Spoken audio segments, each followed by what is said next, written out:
안녕하세요. 투데이안경 코리아마켓 손유빈입니다. 안녕하세요. 박수진입니다. 오늘은 어제와 정반대의 상황으로 코스닥의 매도 사이트카가 발동이 됐습니다. 쇼 커버링에 나섰던 외국인이 대량 매도로 돌아서면서 코스피 코스닥 양지수는 한때 2% 이상 동반 급락을 하기도 했는데요. 오후 들어 낙폭이 다소 축소된 점이 그나마 위안이 된 하루였습니다. 어제 지수를 이끌었던 2차 전지주는 대부분 하락세로 방향을 바꿨죠. 네, 에코프로가 3%대 상승세로 빨간불을 지켰지만 에코프로비엠은 4% 하락했습니다. 또 어제 상한가를 기록했던 포스코 퓨처엠이 11%, 그리고 포스코 홀딩스도 11% 급락하면서 어제 상승분을 많이 반납했습니다. 오늘은 셀, 소재, 장비 등 대부분 2차 전지주들이 일제히 내림세를 기록했는데요. 공매도 금지 여파로 변동성이 커진 하루, 투데이안경 코리아마켓 첫 번째 이슈픽의 주인공은 누구일까요? 네, 기존 모바일이나 PC의 수요 정체 속에서 AI 반도체가 미래 반도체 산업의 게임 체인저로 부상을 했습니다. AI 반도체 시장 규모 2022년 442억 달러에서 2027년이 되면 2배 이상 증가할 것으로 전망이 되고 있는데요. 투데이안경 이슈픽 첫 번째, 삼성전자, SK하이닉스 없는 AI 반도체 ETF입니다. 미래에셋 자산운용은 11월 중순 AI 반도체 핵심 공정 ETF를 코스피에 상장을 합니다. 반도체 대장주인 삼성전자와 SK하이닉스를 제외하고 AI 반도체 수요 증가 시 가장 높은 성장성을 보일 패키징, 그리고 미세화 공정기업 19개에 투자를 하는 상품인데요. 주요 투자 대상은 한미반도체, 이오테크닉스, 이수페타시스, 하나마이크론, 동진세미캠, 솔브레인, 원익 IPS, 그리고 HPSP 등입니다. 오늘 반락장 속에서 종목별로 흐름은 어땠나요? 네, 오늘 AI 반도체주 종목별 차별화 흐름이 나타났습니다. 패키징 업체인 한미반도체, 하나마이크론, 그리고 이수페타시스는 상승한 반면 미세화 공정 업체인 동진세미캠, 그리고 HPSP는 하락세로 마감을 했습니다. AI 반도체에 이은 투데이안경 이슈픽 두 번째 주제는요. 네, 투데이안경 이슈픽 두 번째, GPT-4 터보 등장 AI 챗봇주 들썩입니다. 오픈AI가 새 챗봇 GPT-4 터보를 공개를 했습니다. 사용자가 맞춤형으로 챗봇을 설정할 수 있는 옵션이 도입이 됐고 지불 비용도 상대적으로 싸게 책정이 되면서 역대 가장 강력한 AI로 평가가 되고 있습니다. 챗 GPT-3의 버금가는 흥행을 예고를 하면서 AI 챗봇주들로 관심이 쏠리고 있는데 오늘 강하게 출발을 했었는데 마무리가 좀 아쉬웠죠. 네, 맞습니다. 새로운 챗봇 등장 소식에 기분 좋게 출발했던 AI 챗봇주들이 오후 들어 상당수 하락 반전하며 마무리했습니다. 코난 테크놀로지도 윗꼬리가 길게 달리긴 했지만 5%대로 빨간불을 지키면서 마감했습니다. 새로운 챗봇의 등장으로 다시 주목받는 AI 챗봇주, 모멘텀의 연속성 잘 확인하시면서 탄력적으로 대응하셔야겠습니다. 네, 투데이안경 이슈픽 종목 AI 반도체와 AI 챗봇 관련주 가운데서 뜨거운 관심을 받고 있는 한미반도체와 원익 IPS, 코난 테크놀로지, 그리고 솔트룩스입니다. 종목들의 최적화된 매매 타이밍을 포착해보는 매도의 기술, 지금부터 시작합니다.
네, 시장 보면서 궁금증들 많으셨을 텐데 시장에 대한 궁금증 잠시 풀고 가보도록 하겠습니다. 어제 오늘 변동성에 시장 참여자들 정말 현기증을 느끼실 것 같은 정도의 수준인데 공매도 금지로 변동성이 굉장히 커졌습니다. 어떻게 흘러갈 수 있을 것인지 두 분의 뷰를 좀 여쭤보도록 하겠습니다. 지금 시장이 요동을 치고 있는데 좀 차분하게 바라볼 필요성이 있는 것 같습니다. 공매도 금지 여파가 앞으로 좀 어떻게 흘러갈 것인지, 그리고 앞으로 좀 중장기적인 방향성을 결정을 할 수 있는 핵심 변수는 어떤 것들이 부분들이 있을 거다라고 보세요, 부장님. 예, 일단 어제 뭐 공매도 금지로 급반등을 했습니다만 사실상 그게 뭐 펀더멘털의 큰 변화 요인은 사실 아니었던 수급적인 단기 이벤트인 건 맞습니다. 물론 종목별로는 아직까지도 뭐 추가적으로 쇼커버링에 대한 유입 가능성은 남아 있어서 뭐 긍정적으로 작용을 할 수 있겠습니다만은 일단은 뭐 단기적인 효과로 그쳤다라고 볼 수가 있고요. 앞으로 가장 중요한 변수는 뭐 환율 또 이제 뭐 미국 국채 금리와 같은 그런 이제 금리 쪽 이런 것들이 가장 중요할 것 같습니다.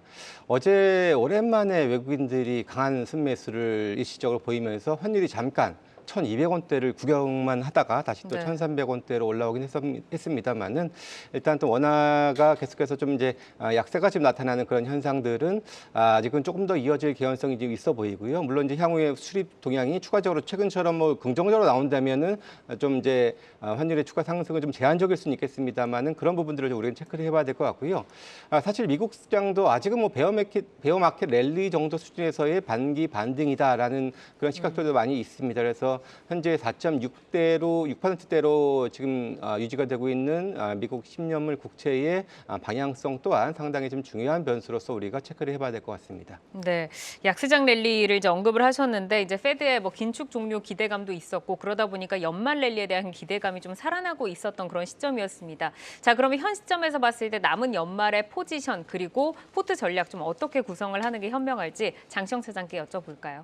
일단은 저는 이제 개인적으로 환율, 그러니까 그동안 우리 시장을 괴롭혔던 또 이전에 작년에 이제 10월부터 좀 장이 하락했다가 다시 올라올 때도 온초부터 올라올 때도 안정이 됐었던 부분이 환율과 금리, 유가 이 세 가지가 안정적으로 좀 자리를 잡으면서 또 하향 추세를 좀 그리면서 시장도 올라왔던 경험이 있거든요. 근데 지금 상황이 아직 환율, 금리, 유가가 모두 다 안정적이다라고 말씀드릴 수는 없지만 방향을 좀 틀었다라고 말씀을 드릴 수가 있겠습니다. 그러니까 그 세 가지 모두가 지속적으로 오르지만 않는다고 한다면 시장은 그 부분들로 인해서 변동성이 커지지는 않을 것입니다. 다만 우리 시장 같은 경우는 연말 대주주 과세 관련해서 뭐 물량이 나올 어떤 이슈도 좀 남아 있고 또 경기에 대한 어떤 불확실성은 아직 여전히 좀 상존해 있기 때문에 네.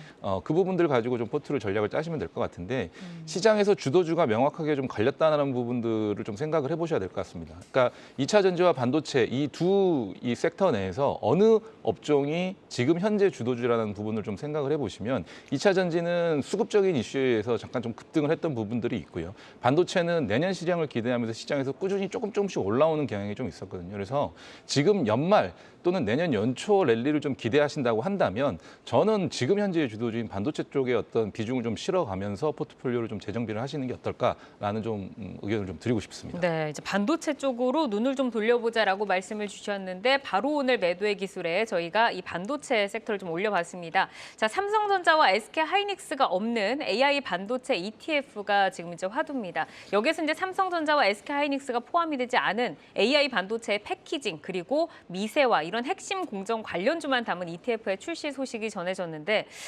이렇게 이제 어떤 좀 의미가 있는 이 ETF인지 그리고 ETF에 포함된 기업들은 수급 측면에서는 좀 긍정적이다라고 볼 수 있을지 부장님 어떻게 보세요? 일단 뭐 위렉스 자산운용에서 타이거 AI 반도체 핵심 공정 ETF 20일 이후에 출시를 한다고 하는데요. 기본적으로 삼성전자와 SK하이닉스를 제외했었던 뭐 요인들은 반도체가 좋긴 좋은데 기존에 이제 모바일이나 뭐 PC 쪽은 그다지 뭐 성장이 그렇게 좀 둔화가 되고 있는 그런 부분들이기 때문에 그거를 배제하고 싶다라는 부분들 있을 테고 또 기본적으로 ETF가 흥행을 하기 위해서는 삼성전자, SK하이닉스 같이 큰 기업이 들어와 버리면은 이 변동성이 많이 좀 죽을 수밖에 없습니다. 그래서 그것을 좀 배제하고 패키징 그리고 또 미세와 같이 HBM의 핵심 그런 이제 기술들을 가지고 있는 업체들 아무래도 반도체 쪽에서도 HBM이 고성장이 계속해서 가파르게 이어질 것을 기대하기 때문에 그쪽에 국한된 19개 기업을 편입을 한다라고 이렇게 밝혔습니다. 일단 포함된 회사들을 좀 보면은 가장 높은 비중이 한미반도체가 16.25%로 차지를 하고 있고요. 또 같은 패키징 업체 중에서 이오테크닉스가 8%대, 이스페타시스 7%대, 뭐 그 밖에도 하나마이크론, ISC 정도가 포함되어 있고요. 미세 미세화 공정 쪽에서는 동진 세미 캠솔브레인 원익 IPS가 한 7%대 정도 편입돼 있고 HBSP 역시도 5%대 정도로 편입 비중이 이렇게 정해져 있습니다. 네, 자 오늘 한미반도체가 이제 장중에 뭐 13%까지 뜨기도 했었는데 이들의 이제 좀 향방에 대해서 또 두 분께 여쭤보도록 하겠습니다. 자, AI 반도체 오늘 매도의 기술에 한미반도체 그리고 원익 IPS를 한번 올려봤는데 지금 두 분의 사인을 한번 보도록 하죠. 여기에서 이제 지금 고사인은 장시영 차장께서 한미반도체 하나 주셨고 나머지는 지금 다 스탑 사인이 들어왔어요. 자, 한미반도체부터 한번 여쭤보도록 하겠습니다. 최근에 흐름이 굉장히 좋았고 신고가 행진을 이어가고 있습니다. 오늘 장중에 13% 찍었다가 7%로 좀 내려앉으면서 거래를 마치기는 했습니다만 그래도 장 대비해서는 굉장히 좀 선방을 하면서 거래를 마쳤는데 우선은 장시영 차장께서 이 종목 하나에만 지금 고사인을 주셨거든요. 어떤 이유가 있을까요? 일단 뭐 한미반도체 같은 경우는 비젠플레이스먼트라고 해가지고요. 그러니까 후공정 패키징 쪽이죠. 그러니까 절단과 세척, 건조, 그다음에 검사, 선별, 적재까지 처리할 수 있는 분야에서는 뭐 공이 세계 점유율 1위를 보유하고 있는 글로벌 탑 기업이라고 좀 보시면 될 것 같습니다. 특히나 이제 뭐 마이크로 소우, 그러니까 반도체 패키징 절단 모듈이라든지, 그러니까 뭐 레이저라든지 로봇, 뭐 이런 내재화에 성공한 회사 같은 경우는 이 회사밖에 없는데 이쪽 사업에서 계속 사업 영역을 좀 확대를 하고 있습니다. 뭐 특히나 이제 그 절단하는 소우 모듈 같은 경우는 일본 제품을 납품받아서 좀 사용을 했지만 이 부분을 좀 국산화에 성공을 했다는 점에 좀 주목을 해보실 필요가 있고요. 최근에 이슈가 되고 있는 이제 HBM 공정 중에서 TC 본더 장비는 뭐 세계 최초로 SK 하이닉스와 공동 개발해가지고 이제 납품이 4분기부터 되기 시작하면서 내년부터 이제 이 부분들이 매출로 좀 잡힐 예정이거든요. 그래서 그런 부분들 좀 생각을 해보시면 한미반도체가 지금 뭐 이 시장에서 또는 앞선 시장에서도 계속해서 올라왔고 지금 시장에서 수급적으로 또는 뭐 기술적으로도 굉장히 좋은 모습을 보이고 있는 점은 확연하게 좀 나타난다라고 좀 보시면 될 것 같습니다. 네, 오늘도 이제 외국인이 수급적으로 55만 주를 담았는데 김성준 부장께서는 지금 스탑 사인을 주셨습니다. 지금 투자 대상에서 보면은 16.25%니까 정말 선두에서 굉장히 많은 비중을 차지를 하고 있는데 그럼에도 불구하고 지금 스탑 사인 나왔잖아요. 어떤 이유일까요? 사실 뭐 국내 반도체 장비 회사 중에서 뭐 HM 관련해서 최대 수혜주다라는 것은 뭐 틀림없는 사실이라고 저도 생각을 하는 부분들이고요. 물론 이제 시가총액이 6조를 좀 넘었습니다. 근데 현재 올해는 물론 영업이익이 한 300억에서 400억 정도대가 예상이 되고 물론 내년에는 한 1,200억, 300억대로 급성장하는 그런 이익을 보여주긴 하겠습니다만 역시 이제 밸류에이션 부담 분명히 있는 부분들이고요. 사실 한미반도체를 여기 몇 번 했는데 제가 처음으로 한번 스탑 사인을 드려봤던 이유는 최근에 이제 경기 선행 지표도 좀 많이 좀 좋지가 못합니다. 그래서 아무래도 좀 경기 둔화에 대한 움직임들도 감안해보자. 그래서 현재 시점에서 물론 가져가더라도 네. 지금 사기보다는 좀 눌림을 좀 활용을 해보자라는 차원에서 단기적인 좀 스탑 사인으로 말씀드립니다. 네, 우선은 좋은 종목은 맞는데 지금 너무 신고가를 이어오고 있기 때문에 조금 눌렸을 때 이제 기회를 좀 도모하자. 자, 그리고 TC 본더에 대해서 이제 장시영 차장께서 짚어주셨는데 말씀 주신 대로 HBM 수요 급증에 따라서 지금 이 활용성 굉장히 높게 평가를 받고 있습니다. 자, 중요한 것도 실적일 텐데 이 매출이 언제부터 좀 본격적으로 반영이 되나요? 일단은 9월 1일 날 단일 공급 판매 공시를 했었습니다. SK 하이닉스 양으로 416억 원 정도 공시를 했었고 같은 날 27일에 또 SK 하이닉스 양 596억 원 정도 본더 장비 공급 계약을 체결을 했습니다. 뭐 일단은 그 부분들이 계약 종료일이 뭐 2004년 4월 5일, 뭐 2004년 4월 21일이기 때문에 매출 자체는 지금 당장에 인식되는 건 아니고요. 내년부터 인식이 될 예정입니다. 그러면 4월이기 때문에 뭐 대부분 1분기가 끝나고 2분기 중부터는 본격적으로 인식이 되겠죠. 그리고 연말 즈음에서 4분기에 또 다른 신규 발주가 된다라고 한다면 그 부분도 내년에 2분기 중으로 인식이 될 가능성이 높습니다. 그래서 지금 당장에는 인식이 되진 않지만 수주를 계속해서 받고 있다는 거, 또 연말에 또 추가 수주가 있을 수 있다라는 점, 이런 부분들 좀 감안했을 때 내년에 이 TC 본더 매출이 한 1,400억 정도, 2005년 정도면은 25년 정도면은 2천억 이상으로 좀 추정을 하고 있거든요. 그렇기 때문에 이 부분에 대한 성장과 앞서 말씀드린 기본적인 비전 플레이스먼트 관련된 장비 쪽에 대한 성장도 같이 추가적으로 이어질 수가 있어서 매출 성장이 좀 기대되는 부분이라고 말씀드릴 수 있겠습니다. 네, 한미반도체가 올해 들어서 상승폭을 보니까 460% 이상 상승을 했습니다. 지금부터 신규 진입은 조금 부담스럽다라고 하셨지만 보유를 하고 계시는 분들은 뭐 신고가 랠리 달려가고 있으니까 여기서 굳이 내릴 이유는 좀 못 찾을 것 같은데 어떻게 좀 목표치를 설정을 하고 가지고 가야 될까요? 예, 일단 뭐 차트를 좀 보면서 좀 말씀을 드리는 게 좋을 것 같은데요. 지난 8월 달에 고점 정도 수준에서 오늘 종가가 마무리가 됐습니다. 오늘 물론 윗꼬리가 좀 달리긴 했습니다만은 그래도 이 가격권에서는 멈췄다. 그래도 나름 종가는 나쁘지 않다라고 볼 수가 있고요. 그래서 오늘을 기점으로 해서 다시금 반등이 나온다라고 하면 추세적으로 조금 더 가져갈 여지도 분명히 있다라고 보여지는데요. 네. 저는 개인적으로는 그 이전에 박스권 정도 하단 5만 5천 원 정도 부근에서 5만 4천 원 부근, 이 눌림목이 좀 나왔을 때 지금 대략 한 10% 조금 넘는 정도 가격인데요. 네. 그 정도 수준에서부터 다시 한번 또 분할 매수의 관점에서 한번 대응을 해보는 전략이 더 현재 약간은 좀 혼란스러운 장세이기 때문에 더 유효하지 않겠냐라는 판단을 하고 있습니다. 네, 우선 단기적으로는 조금 눌릴 수 있는 가능성을 짚어주신 거고 장시영 차장께서는 고사인 주셨는데 어떤 좀 전략 세워주실까요? 일단은 지금 현재 상황에서 신고가 랠리를 좀 이제 다시금 한번 일으키려고 하고 있는 상황이잖아요. 그 실적이나 이런 부분들도 좀 우리가 좀 기대를 할 수 있기 때문에 저는 당연히 뭐 연말이라든지 이런 부분들에 대해서 신규 수주가 이어진다면 그 부분들을 쭉 이어갈 수 있을 거라고 좀 보고 있기 때문에 네. 좀 지금 상황에서 충분히 계속해서 뭐 지속적으로 좀 투자를 이어가셔도 괜찮다라고 좀 생각을 하고 있습니다. 그러니까 연말에 또 추가 수주가 나오게 되면은 주가가 눌리지 않고 또 갈 수 있는 가능성까지 짚어주셨습니다. 자, 원익 IPS도 보겠습니다. 최근에 외국인 매수 유입이 되고 있고요. 11월 들어서 상승세 이어가고 있습니다. 오늘은 뭐 거의 강보합에서 제자리에서 지금 거래를 마쳤는데, 자, 원익 IPS는 지금 두 분 다 스탑 사인을 주셨어요. 근데 이제 미세와 공정에서 보면 동진 세미캠, 뭐 솔브레인, 원익 IPS, HPSB 다 좀 뭐 비슷한 수준으로 지금 담겼거든요. 여기서 이제 스탑 사인 주신 이유를 장시영 차장께 먼저 여쭤볼까요? 일단은 그 미세화 공정 자체 부분들 좀 생각을 해보면 최근에 이제 투자 자체가 뭐 비메모리라든지 또는 이제 메모리 반도체 쪽 부분들에 대한 투자라기보다는 온리 이제 HBM 쪽에 후궁용 패키징 쪽에 대한 투자가 좀 많이 선행이 되고 있거든요. 그럼 실제로 원익 IPS 같은 경우는 메모리 쪽에 대한 투자가 좀 선행이 돼야 됩니다. 그러면 우리 메모리 반도체 시황에 대한 부분들이 본격적으로 좀 뭐 바닥에 진입했고 이제 여기서부터 좀 턴어라운드 할 수 있는 상황만 좀 남았다라고 할 수 있는데 뭐 하이닉스라든지 삼성전자가 투자 계획이라든지 이런 부분들은 아직 메모리 쪽에 대한 발표는 하고 있지는 않거든요. HBM 쪽에 대한 어떤 얘기들만 줄고 녹아오고 있기 때문에 메모리 업황에 대한 개선이 명확하게 좀 나타나야 됩니다. 그래서 두 업체가 투자를 좀 선행을 한다든지 그 부분들에 대한 어떤 본격적인 어떤 뭐 장비라든지 어떤 캐파 증설이나 이런 부분들이 있어야 되는데 아직까지는 좀 이 공급을 좀 줄이고 있는 상황이라 그 부분을 좀 생각을 해보셔야 될 것 같아서 전공정 투자의 어떤 투자 계획이 좀 빠르게 나오는 상황이 발생을 하려면 앞서 말씀드린 메모리 쪽에 투자가 좀 선행이 돼야 된다. 그래서 네. 그걸 확인하기 전까지는 우리가 조금은 원익 IPS라든지 동진세미콘 같은 비메모리라든지 메모리 쪽에 좀 집중되어 있는 업체들은 조금은 좀 조심해야 될 필요가 있지 않겠느냐 이런 생각을 좀 하고 있습니다. 그러니까 업황 완전히 돌아서는 거 좀 확인을 하고 들어가도 늦지 않다라는 말씀이신 것 같은데, 자, 김성준 부장께서도 지금 스탑 사인을 주셨습니다. 어쨌든 이번 ETF에는 이제 미세와 공정 업체로 지금 포함이 됐는데 AI 반도체 관련해서 어떤 특화된 기술을 좀 보유를 하고 있는지 궁금하고요. 그리고 2분기까지는 적자를 지금 탈피하지 못하고 있습니다. 뭐 AI 반도체 시장이 좀 더 빠르게 성장을 한다라고 하면 턴어라운드도 좀 더 빠르게 돌릴 수 있을까요? 예, 기본적으로 뭐 반도체는 얼마나 뭐 얇고 또 이제 미세하게 쌓고 깎느냐가 가장 핵심 포인트가 될 것 같은데요. 네. 주로 증착 장비가 이렇게 쌓는 그런 역할을 하는 장비고 이제 원익 IP에서도 만드는 그런 부분인데 CVD라는 장비인데요.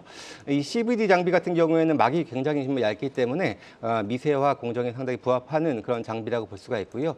지금 이제 그걸 좀 많이 사용하고 있고 이제 ALD라는 장비, 이제 이곳이 이제 미세한 원자층을 또 이제 입히는 그런 이제 장비라고 할 수가 있는데 이쪽으로 계속해서 진화를 하는데 이러한 장비도 원익 IPS는 생산이 가능합니다. 국내에서는 뭐 주성 엔지니어링이라든지 유진테크, 뭐 테스 같은 회사들이 이제 관련된 장비를 좀 만드는 그런 부분들이고요. 그것도 이제 참고하시면 될 것 같고요. 일단 2분기까지는 적자였습니다. 물론 이제 3분기에는 지난 2분기에 좀 이연된 매출이 좀 인식이 돼서 3분기부터는 흑자 전환 가능성은 있는 그런 부분이겠습니다만 연간으로 봤을 때는 적자를 면하기는 좀 힘들어 보이는 부분들이고요.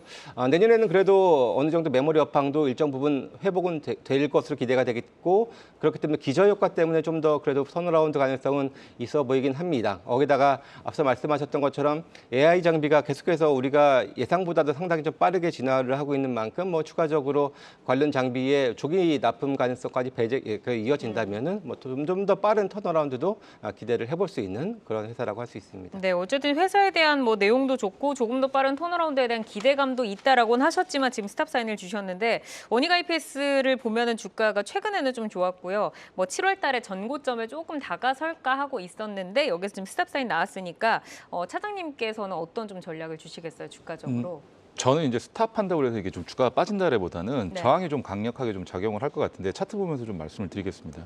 일단 기본적으로 메모리 업황의 어떤 시황이 안 좋아짐에 따라서 이 구간에서 주가가 좀 급격하게 좀 급락을 했습니다. 그리고 나서 자리를 좀 잡아가고 있는데 추가적으로 하락하지 않고 박스권의 형태를 좀 그리면서 가고 있습니다. 물론 이제 지금 당장의 주가 자체는 바닥에서 다시 그러니까 박스 하단에서 다시 상승하는 모습은 뭐 수급적인 어떤 일시적인 개선 요인으로 좀 보여지고 있고요. 실적에 대한 어떤 턴어라운드 기대감이라든지 이런 부분들을 가지고 있다라고 한다면 추가적으로 이 박스 상단을 뚫고 더 추세를 만들 수 있을 거라고 보고 있습니다. 하지만 그런 부분들은 아직 우리가 확인하기가 어렵기 때문에 37,000원 부근에도 저항이 반드시 좀 있을 것으로 좀 보여지고 있습니다. 근데 이 저항을 뚫고 올라가려면 뭐 내년 초가 됐든 내년 2분기가 됐든 메모리 관련 어떤 전반적인 어떤 전방위적인 투자 얘기가 분명히 좀 흘러나와야 된다라고 보고 있거든요. 그 얘기가 흘러나와서 실적 개선 사이클이 도래되는 시점에서 우리가 한번 이 박스 상단, 그러니까 저항을 좀 뚫고 올라가는 부분을 좀 기대해 볼 수 있을 것 같고, 그 전에는 그 부분선에서는 매도하는 전략으로 좀 보시고 다시 한번 또 박스 안에서 매수하면서 매매 관점으로 좀 접근을 하시는 게 좋을 것 같다라고 말씀드리고 싶습니다. 박스권 트레이딩으로 전략을 짜 주셨습니다. 자, 이어서 AI 챗봇으로 넘어가 보겠습니다. 오픈 AI가 GPT-4 터보를 발표를 했는데 이게 지금 역대 가장 강력한 AI로 평가가 되고 있고 뭐 MS의 지속적인 투자 지원도 지금 확인할 수 있는 그런 자리라고 합니다. 그러면 이제 GPT-4 터보가 나온다고 하면 연초에 그 챗 GPT 관련주들이 정말 뜨거웠잖아요. 그 흥행을 좀 재현할 수 있을 것이다라고 예상을 하세요, 차장님. 최근에 이제 미국 시장도 AI 관련 종목들 시세가 좀 좋기는 했습니다. 그러니까 뭐 팔란티아 테크 같은 종목이라든지 HBM 관련 투자를 진행한 마이크론도 시세를 좀 내고 있죠. 인텔이나 엔비디아 역시도 뭐 추세가 그렇게 좀 나쁜 상황은 아닙니다. 반도체 관련, 특히나 AI 반도체 관련된 종목들은 계속해서 추세가 좀 다시 살아나려고 하고 있거든요. 근데 다만 연초와 같은 강력한 시세로 시장을 만들 수 있을지는 아직까지는 의문입니다. 이번 GPT 터보가 어렵게 흘러왔던 관련 종목들의 어떤 시세에 모멘텀은 조금 만들어줄 수 있겠지만 시장을 다시 주도할 수 있을지는 결국은 실적이 어떻게 뒷받침되는지를 좀 우리가 확인을 해야 되는데 아직까지는 좀 밸류에이션이 좀 높은 상황이기 때문에 네. 시장의 어떤 뭐 경기 침체라든지 또는 밸류에이션이라든지 이런 부분들을 가지고 좀 건드리는 상황이 왔을 때는 아무래도 주가가 추가로 상승하기도 좀 어렵지 않겠느냐 이렇게 좀 생각을 하고 있습니다. 네. 지금 이제 AI 챗봇주 다시 좀 관심을 받고 있는데 매도의 기술의 코난 테크놀로지 그리고 솔트룩스 올려봤습니다. 자, 지금 이제 두 분 사인 좀 보니까 여기에서도 하나의 고사인만 들어왔는데 코난 테크놀로지에만 장시영 차장께서 지금 고사인 주셨습니다. 자, 코난 테크놀로지부터 한번 볼까요? 오늘 장중에는 뭐 22%까지 뜨겁게 좀 분출을 했었는데 5%대로 내려앉으면서 거래를 마쳤습니다. 자, 장시영 차장께서는 코난 테크놀로지는 그래도 좀 좋게 보세요. 일단 뭐 기술적인 부분들만 좀 가지고 말씀을 드리겠습니다. 최근에 이제 거래량이 굉장히 좀 심상치가 않은데 기존에 상승을 했었을 때 뜨겁게 올랐었을 때 어떤 거래량을 완전히 회복하지는 못하지만 네. 언뜻 들어오는 이 구간이라든지 이 구간에서 언뜻 들어오는 대량 매수 매집 물량들이 조금씩 보이거든요. 그러니까 어쨌든 지금 현재 상황에서는 이평선이 역배열된 가운데 200일선을 탈환하는 게 최우선적인 어떤 과제일 거로 좀 보여지는데 네. 오늘 200일선을 터치를 하고 윗꼬리를 다는 모습입니다. 다만 이 꼬리를 터치하는 구간에서도 매도 거래가 나오지 않고 오히려 대량 매수가 좀 들어왔다는 얘기죠. 그래서 이번 주 거래에서 만약에 이번 200일선에 안착을 한다고 한다면 요 박스권 매물을 뚫고 5만 원 선까지는 충분히 좀 내달릴 수 있다라고 좀 보기 때문에 그 부분 좀 염두하시면서 매매에 좀 집중을 해보시면 네. 좋을 것 같습니다. 오늘 윗꼬리를 달아서 좀 아쉽기는 합니다만 그래도 거래량이 330만 주가 넘게 지금 들어왔습니다. 자, 김성준 부장께서는 스탑 사인 주셨는데 오늘 뭐 윗꼬리 많이 달고 시장 분위기도 이러니까 좀 경계하자라는 사인이실까요? 일단 뭐 가격적으로 기술적으로 역시 마찬가지로 한 4만 5천 원대 정도 수준에서 좀 이제 매물대가 상당히 좀 많이 있는 부분들인데 최근에 무상증자 권리락 이후에 계속해서 좀 조정받다가 거의 뭐 V자 반등으로 강하게 반등을 했었는데 그 가격을 뛰어넘지 못하고 다시금 지금 입꼬리를 좀 길게 달면서 좀 밀렸다라는 부분들을 감안해 봤을 때 네. 조금 더 좀 쉬었다가 다시 좀 움직이지 않겠냐라는 생각에서 단기적인 스탑 사인으로 말씀을 드렸습니다. 힘이 조금 더 비축이 되어야 될 것 네. 같다. 자, 코난 테크놀로지 하면은 사실 이 종목을 그 챗 GPT에서 모두 다 들어보셨을 거예요. 그 장 초반에 정말 그 연초에 정말 흥행을 했던 그런 종목 중에 하나인데 지금 AI 솔루션 뭐 지속적으로 업그레이드 소식도 나오고 있고 군사용 지능형 플랫폼에서도 두각을 나타내는 걸로 알고 있습니다. 자, 앞으로 좀 성장을 하는 데 있어서 주가 트리거가 될 요소로 주목할 수 있는 부분 어떤 거 있다 보세요, 차장님? 코난 테크놀로지 매출 대부분은 이제 구축형 서비스에서 좀 발생을 하고 있는데 이 수주 자체가 이제 공공 부분 수주가 굉장히 좀 많이 일어나고 있습니다. 그래서 공공기관형 매출 비중이 높기 때문에 정부 소프트웨어 수주 어떤 변동 수준에 따라서 크게 좀 주가 영향을 좀 많이 받습니다. 그러니까 실적에 영향을 많이 받는다는 거죠.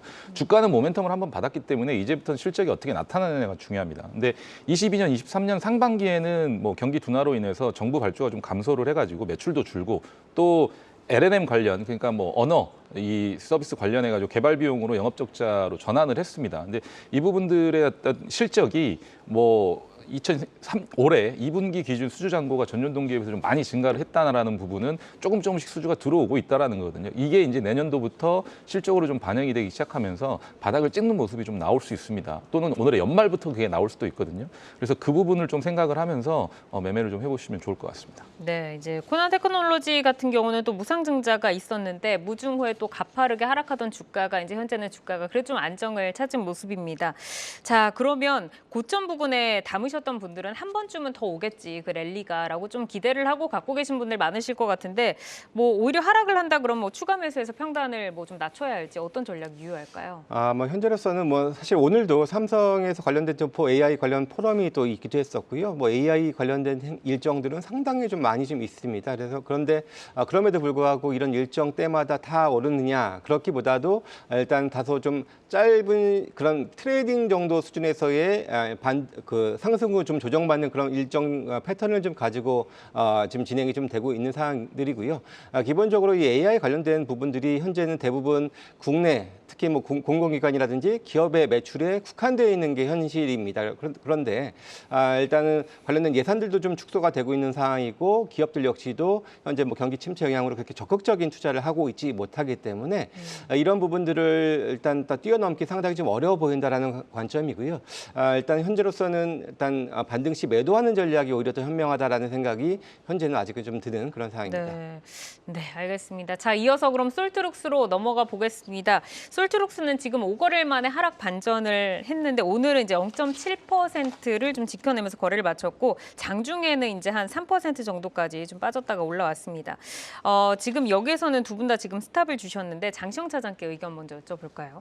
일단 뭐 솔트룩스도 결국 이제 코난과 마찬가지로 뭐 중소업체들 경쟁이 좀 이 사업 분야 내에서는 좀 치열한 상황입니다. 그러니까 자체 모델들이 얼마만큼 시장에서 성공적으로 자리 잡는지 그리고 어떤 좋은 평가를 받는지가 굉장히 좀 중요한 것 같고요. 그 결과가 수익성 개선으로 이루어져야 할 것임에도 좀 분명한 이루어져야 되는 것도 사실은 주가에 좀 도움이 많이 될 것으로 좀 보여지고 있습니다. 주가가 여전히 좀 많이 올라 있는 구간이거든요. 그래서 신규 사업으로 진행하는 모델 그리고 기존의 공공 위주의 어떤 사업들이 민간으로 어떻게 좀 확장해 나가는지가 주가 상승의 트리거가 좀 될 것으로 좀 보여지고 있고요. 지금 현재 기술적으로만 봤었을 때는 낙폭과대로 인한 단기 반등은 어느 정도 좀 진행된 것으로 좀 보여지고 있기 때문에 섣부른 어떤 신규 매수는 조금은 주의하셔야 될 구간이 아닌가 이렇게 좀 생각을 하고 있습니다. 그럼 어느 정도 가격에서 조금 매도를 해야지 손실을 좀 줄여볼 수 있을까요? 일단 저는 한 3만 원 정도 가격대가 저항으로 좀 작용할 가능성이 좀 높다라고 좀 생각을 하고 있습니다. 네, 알겠습니다. 김성문 부장께도 좀 여쭤보겠는데 솔트룩스가 뭐 기업 맞춤형 루시아 GPT 그리고 뭐 빅데이터 사업으로 국내 AI 시장에서 주목을 받는 업체로 알고 있는데 뭐 영업 적자를 조금 탈피를 한다던가 뭐 이런 내용에 대해서는 어떻게 좀 보세요? 사실 뭐 솔트룩스는 기술력이 상당히 좀 뛰어난 회사로 많이 알려져 있는 건 사실이고 현실도 그렇습니다. 다만 매출도 많이 올라오고는 있는데요. 사실 매출과 동시 성장하고 있는 것이 바로 기술 개발비입니다. 아무래도 이제 이 거대 테크 기업들이 주로 이제 AI를 투자를 큰 금액으로 좀 투자를 하다 보니까 이 네. 기술력 따라가야 됩니다. 이거 뒤처질 수 없거든요. 그래서 이렇게 계속해서 투자는 해야 되고 매출은 늘지만 그래서 쉽게 이 영업 적자 탈피가 좀 어려운 그런 구간인데요. 사실 물론 국내를 벗어나서 해외에 이런 좀 매출이 이뤄진다. 그렇다면은 고정된 그런 고정 비용대로 있는데 큐가 증가한다면 상당히 저는 그런 영업 적자를 탈피할 수 있는 그런 모멘텀은 될 수 있겠습니다만은 그런 부분들은 아직은 그렇게 크게 가시화되고 있지 못한 건 사실입니다. 물론 뭐 자회사 이제 실적 AI 신사업이 어느 정도 좀 지속이 되는 내년부터는 그래도 조금은 나아질 거라고는 하는데 일단 그런 것들도 아직까지는 큰 숫자의 턴어라운드를 기대하기 좀 어려운 상황이다. 이렇게 아직까지는 뭐 연구 개발이나 성장에 돈이 많이 드니까 정말 많이 팔려서 큐가 확대되지 않고서는 그걸 좀 줄이기가 힘들 것이다라고 좀 말씀을 해주셨습니다. 자, 오늘 매도의 기술은 한미반도체와 원익 IPS, 코난 테크놀로지 그리고 솔트룩스까지 살펴드렸고요. 현재 주가와 모멘텀을 기준으로 매매 포인트 제시를 해드리기 때문에 시장이 변화하면 전략도 변동 가능한 점 꼭 기억을 해주시기를 바라겠습니다. 계속해서 주요 이슈 모멘텀 팔로우하면서 여러분의 전략 체크해드리겠습니다.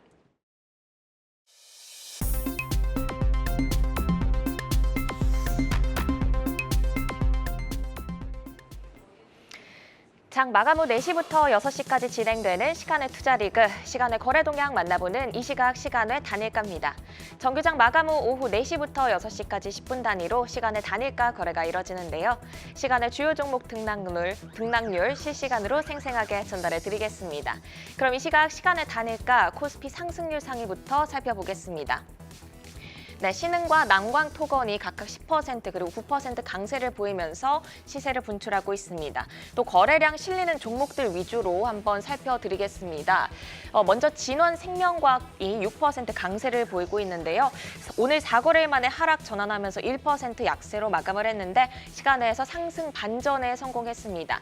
현재 6% 강세 보이면서 3,250원에 거래 이어지고 있습니다. 계속해서 코스닥 상승률 상위 체크해 보겠습니다. 네, 코스닥에서는 CCS가 9% 강세를 보이면서 상한가 부근에 들어가 있습니다. 초전도체 관련주로 현재 거래량 20만 주 이상 동반하면서 강하게 치고 올라오고 있네요. 3,860원에 거래가 되고 있고요. 또 휴럼도 6% 강세를 보이고 있습니다. 또 상승률 상위에 에이프릴 바이오도 올라와 있는데요. 신약 개발 업체로 오늘 2% 가까운 강세로 마감을 했는데 시간에서도 빨간불 켜고 있습니다. 현재 6% 상승하면서 12,600원 선에 거래 이어지고 있습니다. 이번에는 코스피 하락률 상위로 넘어가 볼까요? 네, 코스피에서는 동성제약이 3% 약세를 보이고 또 조비도 1.6% 약세를 보이고 있습니다. 성보화학도 살충제 판매 업체죠.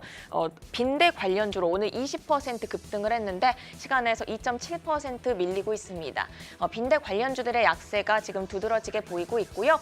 또 오늘 포스코 퓨처엠, 포스코 스틸리온, 스틸리온은 4% 약세 그리고 포스코 퓨처엠은 11% 약세로 마감했는데 시간에서 추가적인 하락이 더 있습니다.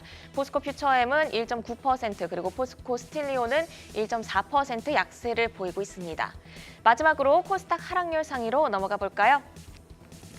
네, 코스닥에서도 제놀루션 4% 하락하고 있습니다. 저위험 살충제 관련으로 역시 빈대 관련주로 오늘 19% 상승하면서 시세를 분출했는데 시간에서 5% 가깝게 빠지면서 코스닥 하락률 상위에 이름을 올리고 있습니다. 또 누보 역시 4% 약세를 보이고 있고요. 오늘 신규 상장한 소닉스 역시 3% 약세를 보이면서 9,100원에 현재 거래가 이어지고 있습니다. 이렇게 이 시각 시간의 단일가 살펴봤는데요. 시간의 단일가 매매는 오후 6시까지 10분 단위로 매매가 체결됩니다. 모멘텀과 거래량 등 꼼꼼히 살펴보시고 시간외에서도 성투 전략 세워가시길 바랍니다. 시간의 단일가 거래 동향, 잠시 후 시간의 단일가 특징주를 통해서도 확인하실 수 있습니다.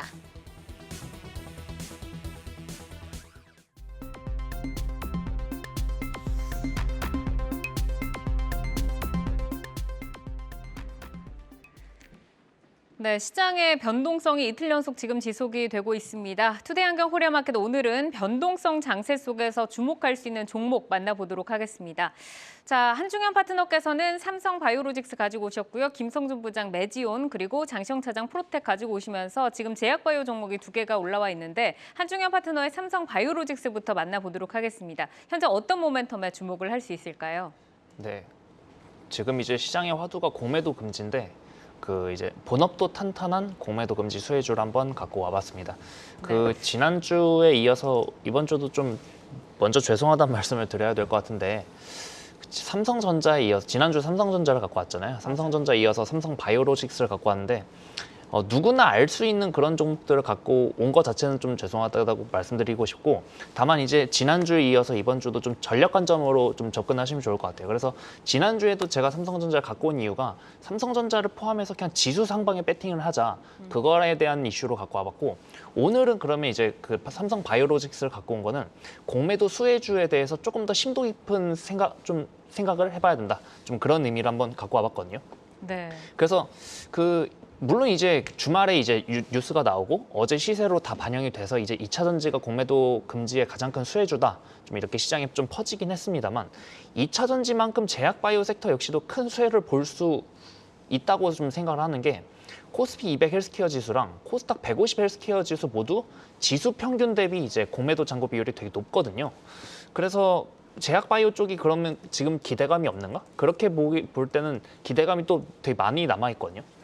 내년 상반기까지 좀 크고 작은 모멘텀들이 굉장히 많은데 내년 상반기까지 공매도 금지되니까 뭐 본업만 잘하면 여기서는 수급적인 부담은 없을 거란 좀 그런 생각 때문에 오늘 제약바이오를 전체적으로 한번 좀 보는 게 어떨까 해서 제약바이오 섹터의 대표 종목 삼성바이오로직스를 갖고 와봤고 네. 최근에 실적이 나왔죠. 역시나 굉장히 잘 나왔고 앞으로도 되게 잘 나올 것 같습니다. 그래서 올해 영업이익이 무난하게 한 1조 정도는 달성할 것 같은데 이제 동사가 이제 과거에는 한 이익 대비 멀티플이 한 100배 정도에서 주가가 형성돼 있었는데 네. 지금은 이제 멀티플이 한 50배 정도밖에 안 돼요. 그러니까 주가는 그대로였는데 그동안 이익이 엄청나게 폭증한 거죠. 그래서 한 100배까지는 좀 힘들다라고 하더라도 60배, 70배까지는 충분히 중장기적으로 업사이드를 볼 수 있지 않을까? 그런 의미로 한번 갖고 와봤고 방금도 말씀드렸지만 이제 전략 관점으로 말씀드렸으니까 그럼 제약바이오 전체적으로 보면 어떨까 싶을 때 이거 이제 삼성바이오로직스 말고도 최근에 에스모에서 그 마리포사 임상 결과 때문에 조금 실망 매물이 출회한 유한양행 이것도 이제 공매도 비율이 굉장히 높고요. 그리고 합병 앞두고 있으면서 이제 내년에 미국의 진펜트리 출시 따른 이제 실적 모멘텀도 갖고 있는 셀트리온 형제들도 역시나 같이 좋고 있고 그리고 연간 흑자 전환 앞두고 있는 드디어 흑전환 앞두고 있는 SK 바이오팜 이런 종목들도 지금 공매도가 굉장히 많거든요. 네. 그러니까 공매도 금지 수혜주를 만약에 찾으시는 분들이라면 꼭 2차 전지에만 매몰되지 마시고 이런 종목들도 같이 있으니까 좀 같이 한번 보시면 괜찮을 것 같다. 그리고 그 가장 대표적인 삼성바이오로직스를 좀 대장주니까 좀 갖고 와봤습니다. 네. 사실 어제 뭐 공매도 금지 뉴스에 2차 전지만 뜨고 이제 제약바이오는 그렇게 크게 또 호응을 받지 맞아요, 못했는데 맞아요. 오늘은 또 같이 흘러내리는 이런 또 모습이었습니다. 그럼 바이오로직스는 어떤 금액 정도로 좀 보고 계세요? 가격 전략을? 네, 지금 오늘 종가 기준 한 70만 원쯤 될 건데 이제 멀티플이 한 50배쯤 될 겁니다. 네. 그러니까 멀티플 50배 가격에서는 그냥 이거 어차피 삼성바이오로직스 갖고 이제 단기 투자를 하실 분들은 안 계실 테니까 그렇죠. 한 중장기적으로 보신다면 멀티플 50배 레벨에서는 그게 어느 가격이든 절대 상관없을 것 같습니다. 그냥 갖고 가시면 좀 편하지 않을까. 지금은 담게 매력적인 자리다라고 말씀을 주셨고, 자 잠시 전에 좀 공시가 두 건이 나와서 이 부분 짚어드리고 가도록 하겠습니다. AI 반도체 관련해서 저희가 좀 짚으면서 오픈엣지 테크놀로지는 이제 언급을 드리진 않았는데 오늘 장중에는 그렇게 눈에 띄는 모습은 아니었습니다만 지금 91억 상당의 반도체 기업의 수주가 나오면서 시간에서 또 어떤 움직임을 줄지 한번 좀 지켜보셔야 할 것 같고요. 그리고 ETF에도 또 들어가는 HPSP 같은 경우도 100억 원의 자사주 취득 결정이 지금 잠시 전에 또 공시가 나왔습니다. 시간의 흐름 한번 좀 짚어보도록 하겠습니다. 자, 이어서 김성준 부장의 종목 넘어가겠습니다. 역시나 바이오 종목 메지온인데 지금 제약바이오를 조금 눈여겨봐야 하는 시점인가 봐요, 부장님. 저도 역시 마찬가지 관점입니다. 공매도의 한시적 중단 조치는 바이오주에 상당한 좀 도움이 될 것이다라는 그런 관점이고요. 또 어제 종근당이 또 기술 수출이 있었습니다. 그래서 오랜만에 좀 급등세를 좀 보여주긴 했었는데요. 일단 바이오주에 어느 정도 좀 훈풍을 좀 기대한다라는 부분들입니다. 메지온 같은 경우에도 최근 석 달 동안에 전체 거래 비중의 9.8%가 바로 공매도였습니다. 전체 코스닥에서 한 50위권 정도 되는 정도의 수량이었고요.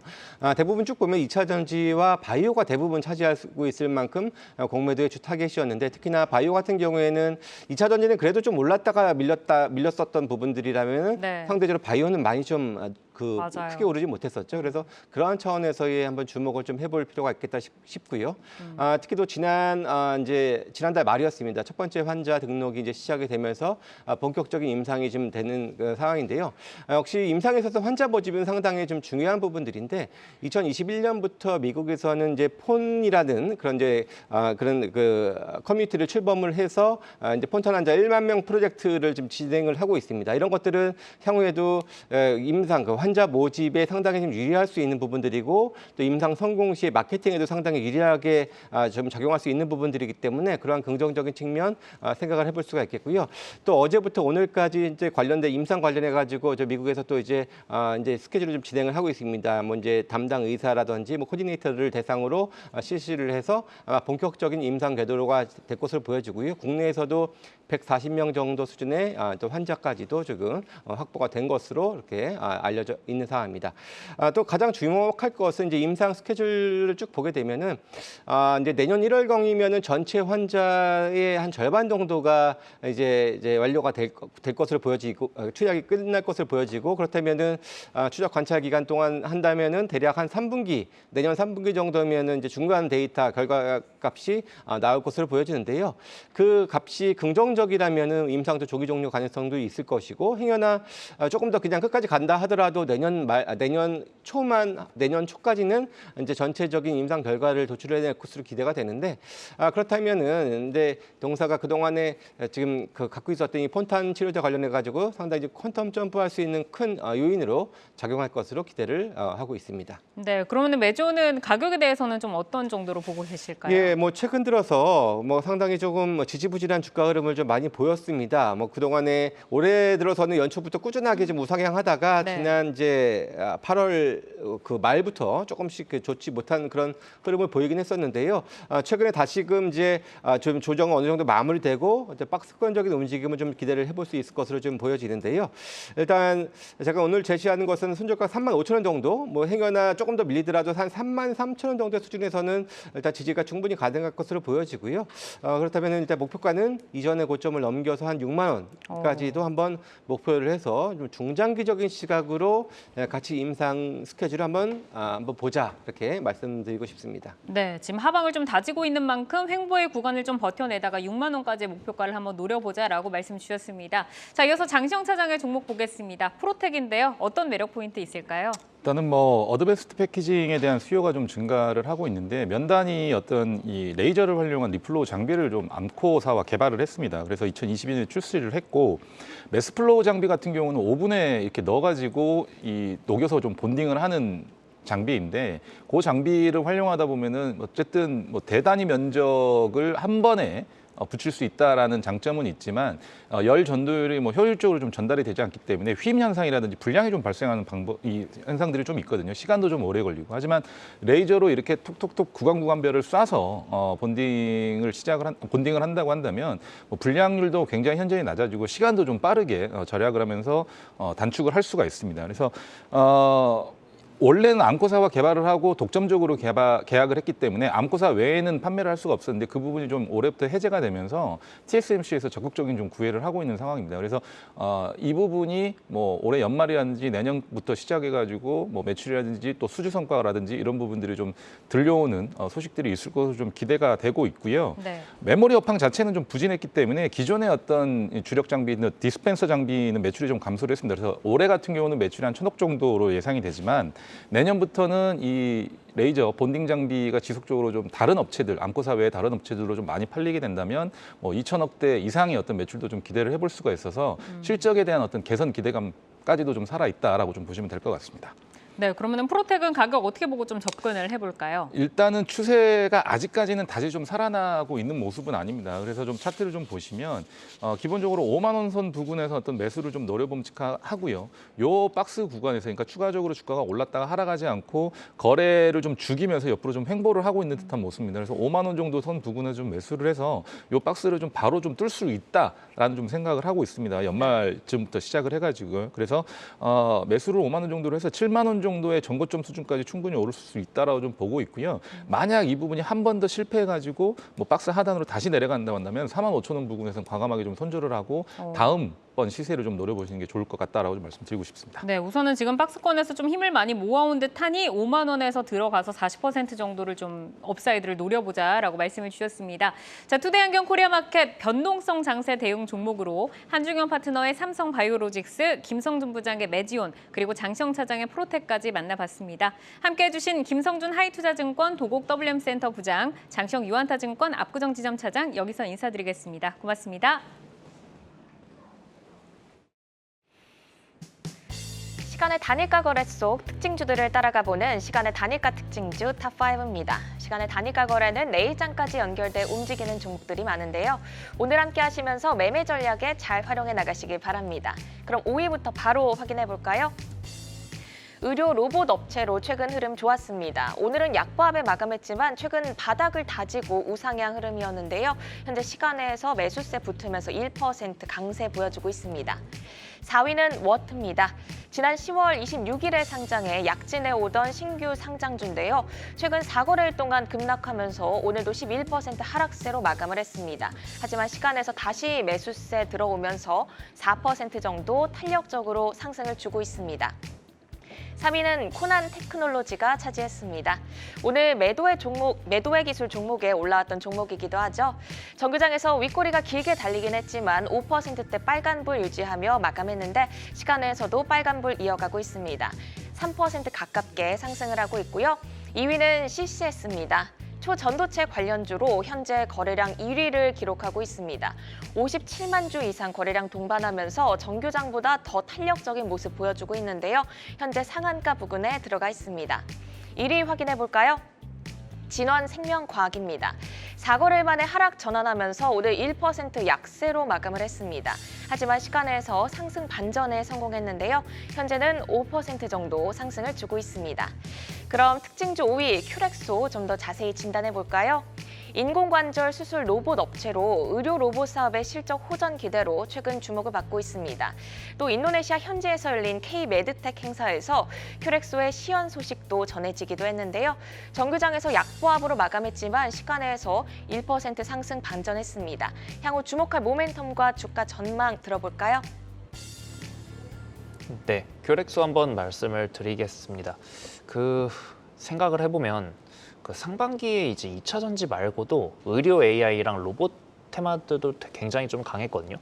근데 이제 큐렉소의 경우에는 수술용 로봇이니까 수술 키워드가 들어가 있어서 의료 AI 같은 헬스케어 그 키워드도 공유를 하고 있고요.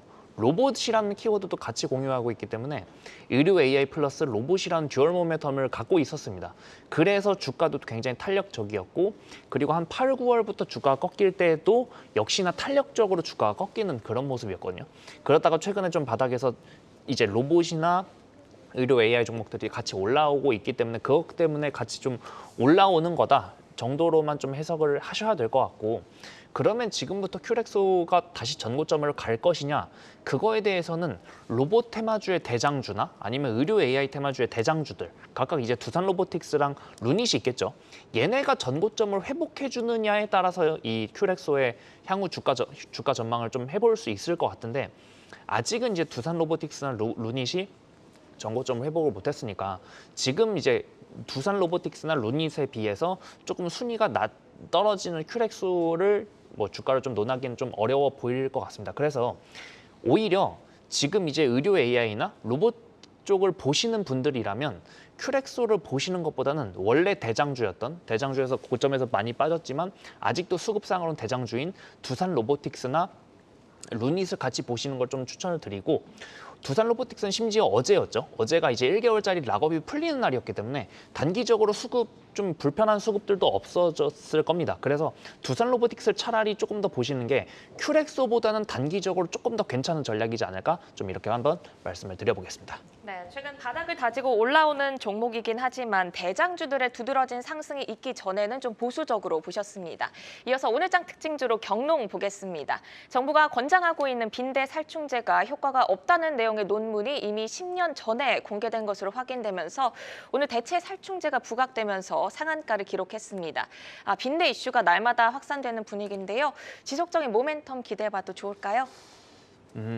빈대 테마주의 그 자체로 보기보다는 좀 전체적인 시황을 봐야 될 것 같아요. 그러니까 어제는 이제 2차 그 공매도 금지 범공매도 금지 테마라는 종목들이 이제 다 같이 움직였다면 오늘은 그 종목들이 다가 대거 차익 실현이 나오고 그 자리를 이제 빈대 테마주들이 좀 채워준 모습이었거든요. 근데 생각해 보시면 빈대 테마주가 오늘만 딱 나온 게 아니라 이미 지난주, 지지난주에도 계속 이슈는 발현이 됐었던 거예요. 그러다가 오늘에서야 어떻게 보면 수급의 간택을 받았다고 해야 될까요?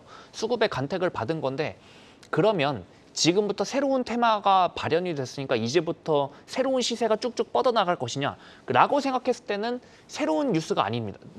방금도 말씀드렸지만 지난주, 지지난주 이미 있었던 이슈이기 때문에 새로운 이슈라고 생각하지 마시고 오늘 그냥 시장의 간택을 받았으니까 오히려 이 수급이 내일을 다른 섹터로 내지는 다른 테마로 넘어갈 수도 있겠구나라고 좀 보수적으로 보시는 게 맞을 것 같아요. 단 이제 테마는 좀 이렇게 보시면 될 것 같고 어쨌든 경농은 오늘 이제 좀 지금 자막도 나오지만 네오니코티노이드 그 재료 이제 새로 부각받은 재료이기 때문에 대장주거든요. 그래서 내일 시초가에 좀 떠서 시작해서 거기서 살짝 추가적인 상승은 충분히 가능해 보이긴 합니다. 네, 이렇게 오늘 시간의 특징주와 오늘장 특징주 살펴봤습니다. 함께해 주신 한중현 와내 파트너는 여기서 인사드립니다. 고맙습니다.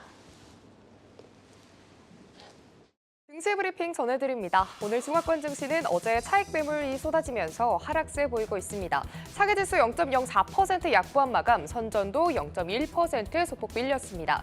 마감을 앞둔 항생지수가 가장 강하게 밀립니다. 이 시각 현재 1.5% 하락입니다. 오늘 중국에서는 10월 수출입 지표가 발표됐죠. 중국 수출은 6개월 연속 감소해서 해외 수요 부진이 재확인됐는데요. 그래도 수입이 증가세로 돌아서는 등 중국의 내수 경기는 8, 9월에 이어서 회복세를 이어갑니다. 오늘 유럽 증시는 서머타임으로 잠시 뒤 5시 개장입니다. 이어서 나스닥 선물지수도 함께 체크해 보시죠. 이 시각 현재 나스닥 선물지수 0.3%로 소폭 하락하고 있습니다.